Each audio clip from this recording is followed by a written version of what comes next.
Sekarang kita dengarkan eh tausiahnya Pak Ustadz Abdul Somad. Assalamualaikum Ustadz. Waalaikumsalam warahmatullahi wabarakatuh, Pak Karni. Pak Ustadz udah mendengar tadi apa aja alasan dari masjid-masjid yang masih saja melaksanakan ibadah berjamaah. Mereka juga berkeyakinan bahwa itu lebih bermanfaat dibanding sholat sendirian di rumah. Mungkin perlu penjelasan lebih jauh dari Pak Ustadz Abdul Somad. Bismillahirrahmanirrahim. Assalamualaikum warahmatullahi wabarakatuh. Alhamdulillah, wassalatu wassalamu ala rasulillah wa ala alihi wa sahbihi wa man tabi'ahu wa mawalah. Pak Karni beserta seluruh alim ulama, masyarakat, tak dapat saya sebut satu persatu. Saya menjelaskan secara fikihnya dulu. Dalam sebuah hadis dikatakan, idza sami'tum bihi fi baladin, kalau kamu mendengar ada suatu wabah di suatu negeri, fala taqdimu ilaihim. Janganlah kamu datang ke negeri itu. Dan kalau wabah itu terjadi, kamu berada di dalam negeri itu, fala takhruju firaran minhu. Jangan pula kamu keluar dari negeri itu melarikan diri.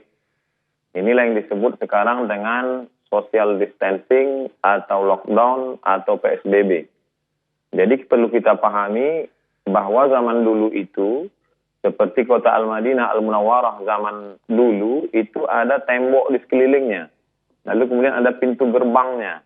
Jadi kalau terjadi suatu wabah di dalam negeri itu, orang yang berada di dalam tembok itu tidak boleh keluar, dan orang yang berada di luar tidak boleh datang ke dalam. Nah sekarang skopnya lebih kecil lagi. Karena wabah ini tidak hanya di suatu negeri, tapi dia sudah masuk ke dalam rumah. Dan kita tidak tahu rumah siapa yang sudah didatangi virus COVID-19. Hampir semua. Jadi saya tidak tahu bahwa rumah tetangga saya ada, bahwa rumah orang yang kaya, pejabat juga bisa kena. Dengan kita dengar berita banyak, maka tidak ada solusi lain kecuali kita tetap di rumah kita masing-masing. Karena rumah kita saja yang steril. Jadi kalau dulu suatu negeri, sekarang skopnya lebih kecil hanya di rumah saja. Lalu kemudian hadis lain disebutkan, firra minal majzum, larilah engkau dari orang yang terkena penyakit menular, firaraka minal asad, seperti engkau lari dari singa. Jadi sebetulnya secara fikih simpel saja aturan yang sudah diajarkan oleh Nabi Muhammad SAW 14 abad lalu itu simpel, sederhana. Dan itu dilaksanakan. Di Maroko, saya masih kontak ke adik kelas saya di sana, saya tanya, ada kalian sholat berjamaah Jumat? Jumat tidak ada. Sholat fardu tidak ada, tutup semua. Di Mesir juga begitu. Oleh sebab itu, masjid tempat saya ketua masjid, maka saya sampaikan kepada jamaah, masjid tutup, kita sholat di rumah. Saya buatkan video tutorial dari mulai tarawih di rumah, witir di rumah, tadarus di rumah, sholat zuhur pengganti Jumat, bahkan sampai di video tutorial itu sampai ke sholat Idul Fitri di rumah, lengkap dengan dalil-dalil fikihnya. Tapi kan yang jadi masalah, tidak semua ketua masjid didengar oleh jamaahnya. Di beberapa tempat justru ketua masjid itu dikudeta oleh jamaahnya. Jadi dia dipecat jadi ketua masjid. Karena memang masjid itu dibangun oleh jamaah, ustadz-ustadznya diundang oleh jamaah, keuangannya murni jamaah. Maka ketika ada larangan, mereka bisa berkata, ini masjid kami yang bangun semuanya. Maka jadi sebenarnya masalahnya tidak sesimpel sederhana fikih. Tapi di sana ada masalah sosial, di sana ada masalah ekonomi. Jadi ketua masjid hanya bisa melakukan apa yang dia mampu saja. Bahwa di masjid itu saya membagi jamaah masjid itu 3 level. Yang pertama, yang hebat-hebat seperti harimau. Dia makan orang satu, itu setahun dia tidak perlu cari makan lagi. Kenyang setahun. Ini jamaah yang paling hebat. Yang nomor 2, ular sawah. Dia kalau makan kambing 1 kali, sebulan dia tidak perlu cari makan. Ini pun juga selamat. Tapi ada jamaah kita yang ayam kampung. dia ceker pagi, makan siang, cari siang, makan sore. Maka ini yang kita data. Kita data berapa orang, jamaah yang mampu-mampu tadi kita buka rekening, kita terima bantuan, kita salurkan ke jamaah kita. Tidak kita ajak ke masjid, tapi mereka punya keterikatan emosional dengan masjid. Dulu ketika masa sulit, kamu dibantu oleh masjid. Ketika di PHK tidak ada kerja, sulit makan, maka masjid menolong. Maka bantuan ini kami bagi menjadi 3. Tanggal 10 April persiapan Ramadan, 10 Mei persiapan Idul Fitri, 10 Juni andai ini berlanjut. Jadi tidak hanya sebatas fikih, tapi di sana ada masalah sosial. Nah, di sanalah ada wibawa negara, wibawa kekuasaan.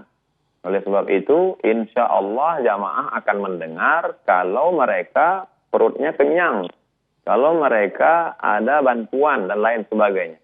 Jadi kalau berkutat masalah fikih ini kita tak akan selesai.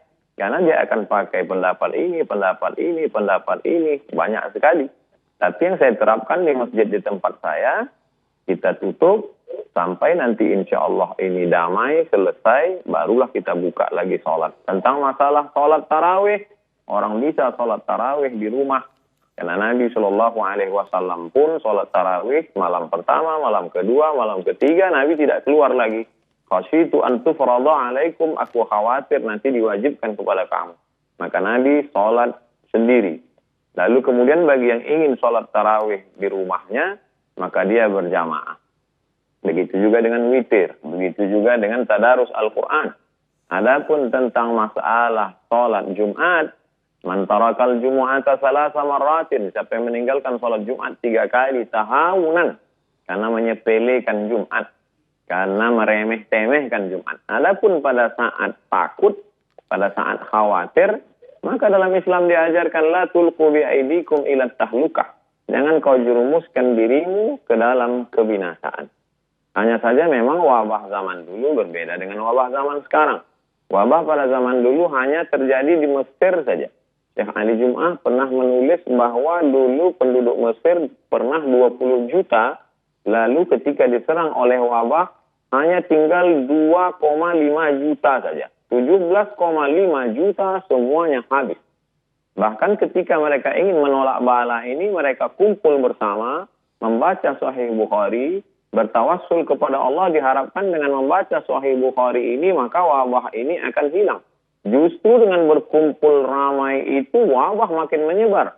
Maka dikomentari oleh Al-Hafiz Ibnu Hajar Al-Asqalani, perkumpulan mereka membaca Sahih Bukhari untuk mengusir wabah itu tidak sesuai dengan sunnah Rasulullah SAW. Karena sunnah ketika terjadinya wabah adalah menjauh diri dari wabah seperti menjauhkan diri dari singa. Menjauhkan diri dari wabah, menetap di suatu tempat yang tidak ada wabah. Menetap di suatu tempat, kalau zaman dulu modelnya satu kampung, satu tempat. Tapi untuk saat ini, karena semua di dunia ini terkena, dan kita tidak tahu tempat mana saja yang kena, mana yang tidak, kecuali andai nanti ada suatu alat detektor canggih, cukup pakai layar saja. Sehingga ketika layar itu dipakai, dipasang di depan pintu, langsung ketahuan. Ini ada virusnya, ini tidak. Yang tak ada virus, masuk masjid. Yang ada virus, masuk rumah sakit. Yang tak ada virus, masuk masjid. Itu baru bisa. Tapi untuk hari ini kita tidak tahu siapa yang ada virus, siapa yang tidak. Oleh sebab itu, ini masalahnya tidak sesimpel fikih, tapi kompleks. Ada juga kemarahan masyarakat. Mengapa masjid tidak boleh? Tapi kenapa mal dibuka? Mengapa masjid tidak boleh? Tapi kenapa mereka dapat berita airport tetap masuk? Jadi kemarahan masyarakat itu lalu dibalaskan mereka. Akhirnya mereka ke masjid. Sebenarnya saya melihat masalah ini terkait dengan banyak hal, Pak Karni. Demikian yang dapat saya sampaikan. Wallahu a'lam bishawab. Baik Ustadz. Mudah-mudahan walaupun tausiah pendek, tapi mudah-mudahan bermanfaat untuk masyarakat banyak. Amin ya rabbal alamin. Baik yang sekarang masih melaksanakan sholat berjamaah, baik Jumat, tarawih, ataupun nanti sholat id, maupun yang sudah tidak melaksanakan. Mudah-mudahan dapat manfaat dari tausiah. Terima kasih Jazakumullah. Makasih Pak. Pak Ustadz udah bergabung bersama kami.